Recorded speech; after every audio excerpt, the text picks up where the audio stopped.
Во 3 часот по полноќ, во пожар на паркинг во Скопје изгореа автомобилите на Сузана Турунџиева и Ребека Јанковска.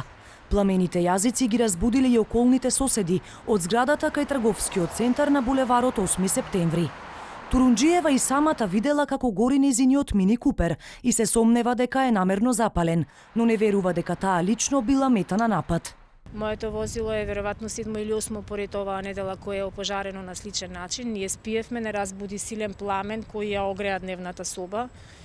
Малата ќерка притрча испаничена да ме и каже дека гори возило. Не знам дали беше предчувство или можеби интуиција некоја. Знаев во моментот дека станува збор за моето возило. Не знаев, него бев сигурна дека тоа возило веројатно е моето и така и бидна. Огнената стихија го зафатила и автомобилот на Ребека Јанковска, Шевролет Орландо, паркиран веднаш до мини куперот на нејзината колешка. Неофицијално сомнежите водат кон тоа дека бил фрлен молотов коктел. За среќа, брзата интервенција на пожарникарите спречила проширување на пожарот, но и можна експлозија.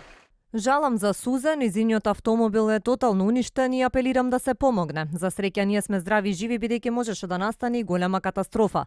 Очекуваме полицијата да ги открие сторителите не само за нашите, туку и за останатите запалени автомобили во градот. МВР освен овој се чека да ги расчисти и останатите случаи на опожарени возила, кои се почести во последниве неколку месеци, кога гореа автомобили во центар Ѓорче Чаир, но и надвор од Скопје. Поранешниот министер Оливер Спасовски пак пред заминување од функцијата изјави дека статистиката е иста, дури и помала од порано, но колку автомобили биле само запалени, а колку во подметнати пожари, не откри со конкретни бројки.